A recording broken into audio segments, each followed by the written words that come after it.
Hello guys, അപ്പോൾ നമ്മൾ ഒരു അടിപൊളി സദ്യ വയ്ക്കാമെന്ന് കരുതിയിട്ട് റെഡ് സെസറിന് പോയതാട്ടോ കോട്ടയ്ക്കൽ. മുന്നിൽ തന്നെ നല്ലൊരു പൂക്കളൊക്കെ ഒരുക്കിയിട്ടുണ്ട് അവർ. അതിനുശേഷം ഞങ്ങൾ നല്ല വിഭവങ്ങളോട് കൂടിയിട്ട് നല്ലൊരു സദ്യ കഴിച്ചു.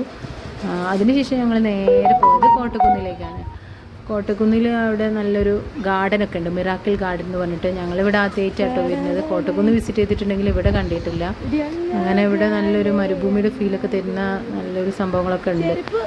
ഒട്ടകത്തിൻ്റെ പ്രതിമയും കാര്യങ്ങളും. പിന്നെ ഇവിടെ ഒരു ഇരിപ്പിടം ഉണ്ട് കേട്ടോ. ചെരുപ്പ് അയച്ചു വെക്കുകയെന്നുണ്ട്. ഹെല്ലൻകുട്ടിയെ ശ്രദ്ധിക്കാതെ ഷൂട്ട് ഉണ്ട് കേട്ടോ അതിൻ്റെ ഉള്ളിലോട്ട് കയറിയത്.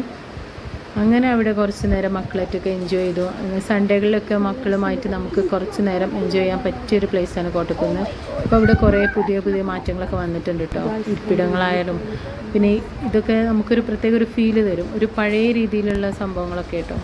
ഒരു ഗ്രാമീണ ഗ്രന്ഥശാല എന്നൊക്കെ പറഞ്ഞിട്ടുള്ള സംഭവമൊക്കെ ഉണ്ട്. അങ്ങനെ അതിനടുത്തായിട്ട് രണ്ട് കാളക്കുട്ടന്മാരെ നിർത്തിയിട്ടുണ്ട്. നല്ല സംഭവമുണ്ട്. അതിൻ്റെയൊക്കെ പ്രതിമകളാട്ടോ. അപ്പോൾ ഹെല്ലൻകുട്ടിക്ക് ഭയങ്കര ഇൻട്രസ്റ്റ് ആയിട്ട് അത് കണ്ടപ്പോൾ. അങ്ങനെ പിന്നെ അവിടെ ഹെലനിയമിയോ അത് കണ്ട ഉടനെ അങ്ങോട്ടാണ് ഓടിയത്. ഈ ഗ്രാമീണ ഗ്രന്ഥശാല എന്ന് പറഞ്ഞത് തന്നെ നമുക്ക് എന്താ പറയുക, കാണുമ്പോൾ തന്നെ നല്ലൊരു പഴയൊരു ഫീല്, പഴയൊരു ചെയറും കാര്യങ്ങളൊക്കെ ആയിട്ട് സംഭവം സൂപ്പറാണ്. പിന്നെ അതിൻ്റെ അടുത്തൊരു കുടിലുണ്ട്. അവിടെ വെച്ച് ഹെലൻകുട്ടി ഒരു ഫോട്ടോ എടുത്തു. അപ്പോൾ ഓക്കെ, ബൈ ബൈ.